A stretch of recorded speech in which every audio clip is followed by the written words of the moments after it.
வாழ்க வளமுடன். Voice of காஞ்சி நேயர் அனைவருக்கும் இனிய மாலை வணக்கம்.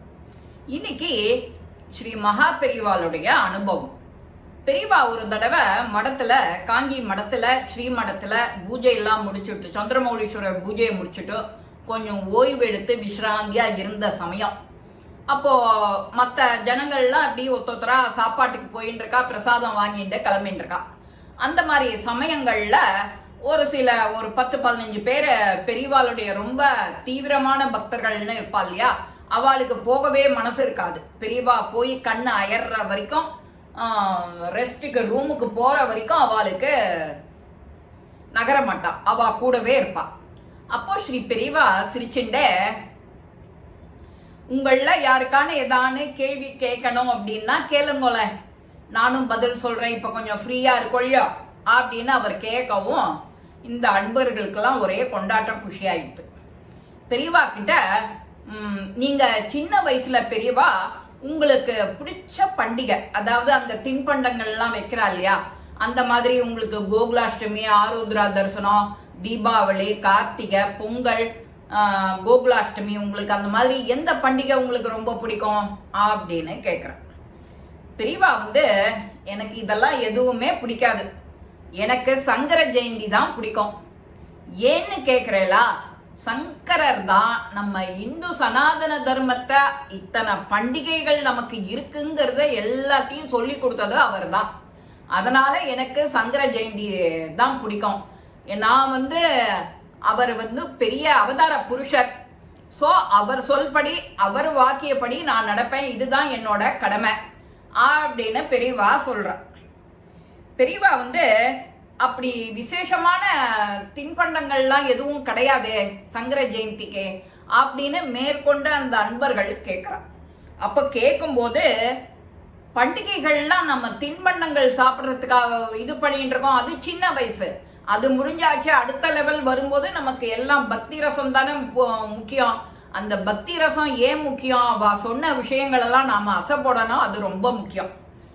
நம்ம சனாதனத்துக்கு ஒரு பெரிய வழிகாட்டி அவர். அதனால அந்த விழாவை நாம எல்லாரும், சாமானியரான நீங்கள்லாம் அவரை தான் போற்றி பாடணும் அப்படின்னு பெரியவா சொல்றான். சங்கர ஜெயந்திய விமரிசையா கொண்டாடணும் அப்படின்னு சொல்றான். சில ஊர்களெல்லாம் இப்பவும் கொண்டாடுறா, ஒரு வாரம் கொண்டாடுவா. அது மே மாசம் வரும் சங்கர ஜெயந்தி. பெரியவா சொல்றா, நான் சொல்ற இந்த 4 விஷயத்தை யார் ஒருத்தர் கடைபிடிக்கிறாளோ அவளுக்கு குறைவே வராது, வாழ்க்கையில எந்த விதமான குறையே வராது அப்படின்னு சொல்றா. சொல்லிவிட்டு, நல்ல பகவன் நாமாவை ஜபிக்கணும், பகவத்கீதை புக்கு பூஜையில இருக்கணும், சுந்தரகாண்டம் புக்கு இருக்கணும், நம்ம 12 திருமுறைகள் இருக்கு இல்லையா, தேவாரம், திருவாசகம், 4 புக்கு, அந்த மாதிரி புத்தகங்கள் இருக்கணும். அப்புறம் நம்மளுடைய சுந்தரகாண்டம் சொல்லிட்டேன், பகவத்கீதை சொல்லிட்டேன், திருமுறை சொல்லிட்டேன். இந்த மாதிரி பூஜையில என்னென்ன புக்கு வைக்கணுங்கிறத ஒரு லிஸ்ட் போட்டு, பட்டியல் போட்டு சொல்றா. நமக்கு நித்தியபடி பாராயணத்துக்கு என்னென்ன புக்கு வைக்கிறோமோ அது எல்லாம் அங்க சுவாமி கிட்ட இருக்கணும். உனக்கு அன்னைக்கு படிக்க முடியலன்னா ஒரு கிள்ள பூ போட்டு ஒரு 2 மஞ்சள் அட்சதையை தூவி நமஸ்காரம் பண்ணணும், இது நிதம் பண்ணணும். துளசி மாடம் விளக்கு ஏத்தணும், ஒரு பிரதட்சணம் பெண்களா இருந்தா குளிச்சுட்டு வந்தோடனே பிரதட்சணம், ஒரு தீபம். 2வது விஷயம் சொல்ற, சதா பகவன் சிந்தனை தான் மனசுல ஓடிண்டே இருக்கணும், அதை மட்டுமே சிந்தனை பண்ணிட்டே, வேற எதுவுமே செய்யாத. இன்னைக்கு இதை சாப்பிடணும், இன்னைக்கு இதை முடிக்கணும், அந்த வேலையை முடிக்கணும், முடிக்கிறதுக்கு முன்னாடி பெரியவா சரணம்னு ஆரம்பி, அது எல்லாம் ஜெயமே ஜெயம் ஆகும், இது நிச்சயம், இது சத்தியம். அடுத்தது 3வது விஷயம் சொல்ற, யாரிடமாவது நீ பழகணும் அப்படின்னா நல்ல நண்பர்களை வச்சுக்கோங்கிற. 3வது விஷயம், நல்ல நண்பர்களை வச்சுக்கோ அப்படிங்கிற. 4வது விஷயம், உன்னோட சக்திக்கு தகுந்த மாதிரி தான தர்மம் செய். அது 100 ரூபாய் சம்பாதிக்கிறேன்னா ஒரு 10 ரூபாய், 10ல 100ல ஒரு பங்கு, 10 ரூபாய். 1 ரூபாய் வேண்டாம், நாம 10 பங்கு சொல்றேன், 10 ரூபாய். இப்போ இந்த 10 ரூபாய் செய்யறதுக்கு சிறிய சேர்த்து வச்சுட்டு ஒரு தடவை பண்ணலாம், நம்மளுடைய யதாசக்தி. அதுதான் சொல்லியிருக்கா பெரியவா. இந்த 4ஐயும் யார் ஒருத்தர் கடைபிடிக்கிறானோ அவனுக்கு குறைவில்லாத வாழ்க்கை நிச்சயம் உண்டு அப்படின்னு சொல்றோம். அப்புறம் நல்ல நண்பர்கள் சொன்னார் இல்லையா, மூணாவது விஷயம். நல்ல நண்பர்கள் சொன்ன விஷயத்தை எப்படி நீ நல்ல நண்பர்கள்னு எப்படி கண்டுபிடிப்ப? அவ கிட்ட பார்த்த உடனே தெரியாது, கொஞ்ச நாள் பழகணும், பழகினாத்தான் அவ எப்படிப்பட்ட மனுஷாங்கிறது தெரியும். அதனால அவ கிட்ட நெருக்கமா கொஞ்ச நாள் இருந்து அவளுடைய நல்லது கெட்டதை பார்த்து பழகணும். அந்த மூணாவது விஷயம் பண்ணிட்டு இருக்கும் போதே ராமாயணத்துக்கு வர பெரியவா சொல்றார், ஸ்ரீராமருக்கு அனுமான் எப்படி உதவி பண்ணா?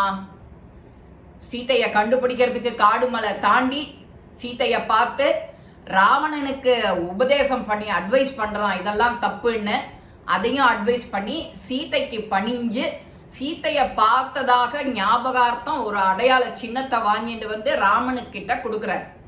ராமன் சந்தோஷமாகி அதோட நிக்கல, ராமர் படையெடுத்து முடிக்கிற வரைக்கும் இந்த அனுமார் உறுதுணையா இருக்கார். அந்த சண்டையில ஜெயிக்கிறதுக்கான வானர சேனை அப்படியே கூடவே இருந்து. அந்த மாதிரி நண்பன் வேணும். அது எப்படி வேணும்? இந்த மாதிரி உபகாரம் செஞ்சுட்டு திரும்ப நீ எதிர்பார்க்காத நண்பனா இருக்கணும். அதுதான் உண்மையான நண்பன். அந்த மாதிரி நண்பன் வேணும். ராமர் சொல்றார் அனுமார் கிட்ட, நீ எனக்கு உபகாரம் பண்ணிட்ட, இந்த மாதிரி உபகாரத்தை நீ திரும்ப என்கிட்டேருந்து எதிர்பார்க்காத, மறந்துடு அனுமா அப்படிங்கிறார்.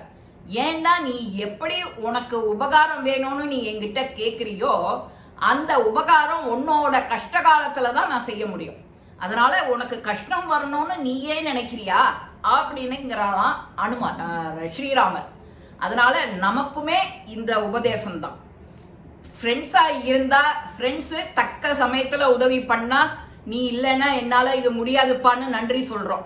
நன்றி சொல்லிவிட்டு உடனே இதை நீங்க அந்த ஃப்ரெண்டு கிட்ட நீங்க சொல்லலாம், இந்த மாதிரி கஷ்ட காலத்துல நான் கண்டிப்பா நிச்சயம் உதவி பண்ணுவேன், அந்த கஷ்ட காலம் வரணும்னு நீ எதிர்பார்க்காத, நீ செஞ்ச உதவிய மறந்துடும் அப்படின்னு சொல்லணுங்கிற.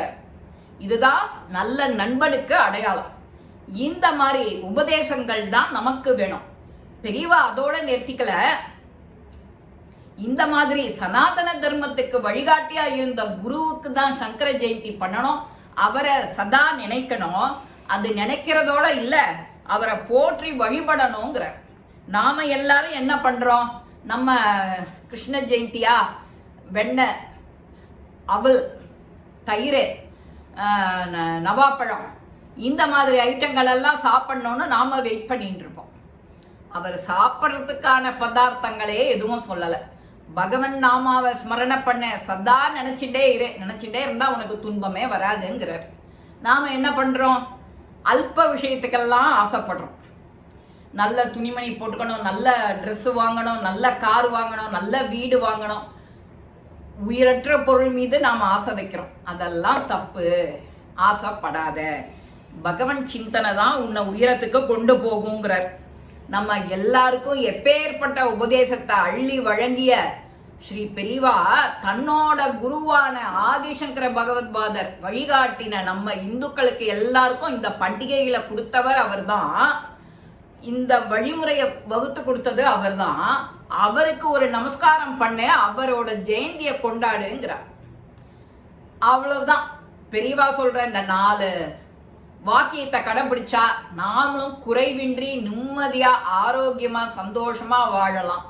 இந்த பதிவு உங்க எல்லாருக்குமே பிடிச்சிருக்கும். லைக் பண்ணுங்க, ஷேர் பண்ணுங்க, பெல் பட்டனை கிளிக் பண்ணுங்க, சப்ஸ்கிரைப் பண்ணுங்க, கமெண்ட்ஸ் பாக்ஸ்ல கமெண்ட்ஸ் போடுங்க. ஸ்ரீ மகாபெரிவா திருவடிகளே சரணம். நல்லதே நடக்கும்.